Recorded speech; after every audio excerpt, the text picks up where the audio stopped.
think I got it. Gongala! Oh, crap. Yeah, as you can tell from this video, this is a stealth game. And I suck hard. Developed by Arkane Studios and published by Bethesda, can it manage to sneak on by with a good recommendation?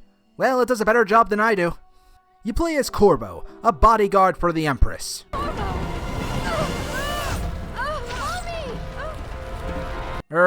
Late, Empress.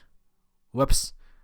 And then thrown in prison after you are framed. Eventually when free by a group that seeks to overthrow the Benedict Arnolds, you don the mask and become an assassin. Now you must take down your targets while also remaining in the shadows, while also avoiding the plague brought on by rats and other monstrosities.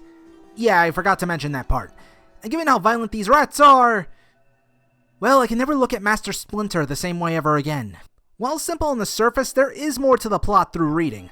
Unfortunately, the game never really captured my attention that much, and it's hard to do some reading when I am left worried if some guard catches me. What did invest me though was how Emily could change depending on your actions, and how because I caused so much chaos, the sweet little girl began to see violence as the only means of keeping people in check. Well, if people aren't calling me a bad influence after the Senran Kagura review, I don't think they'll judge me now. Really though, the story serves one good purpose, setting up the atmosphere for the gameplay. While you mostly deal with human enemies, there are other types to throw you off, like swarms of rats, these thingies with acid, evil fish, and music that can stop your powers. Wait, what the fuck? Speaking of powers, you have a wide variety of abilities that can help you as you find runes from completing quests and exploring levels. There is some decent customization from this when upgrading your gear as well, and equipping accessories, allowing you to create a very lethal loadout, or try to do things to silence an enemy. Some are more useful than others, but you can create some interesting setups to try and be more stealthy or lethal, like maybe stopping time to get by extremely powerful enemies. Yeah, I learned that a bit too late, that would have been helpful. And as you kill more people, including the Weepers, it creates more chaos, and ending missions with a high amount will result in stages being harder in the future. So if you aren't being stealthy and just being kill happy, the game will punish you. I also choked so many people in this game, I made my own song. Ahem.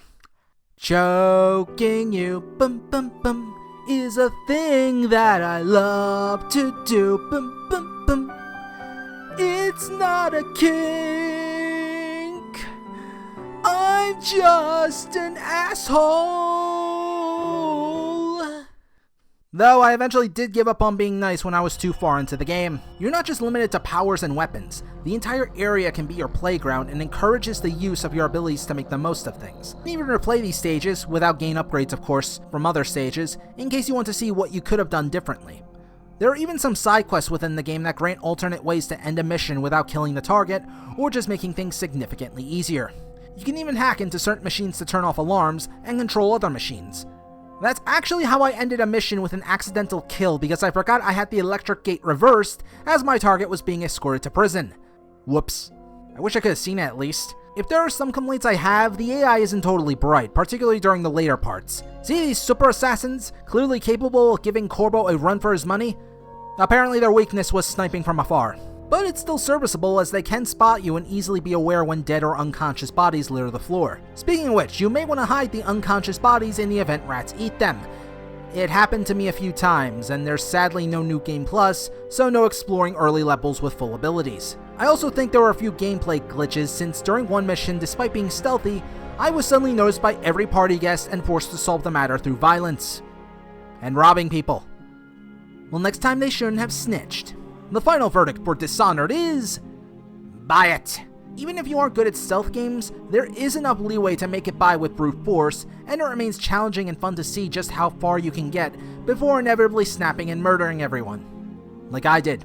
I totally have no problems. I'm the smartest moron, and...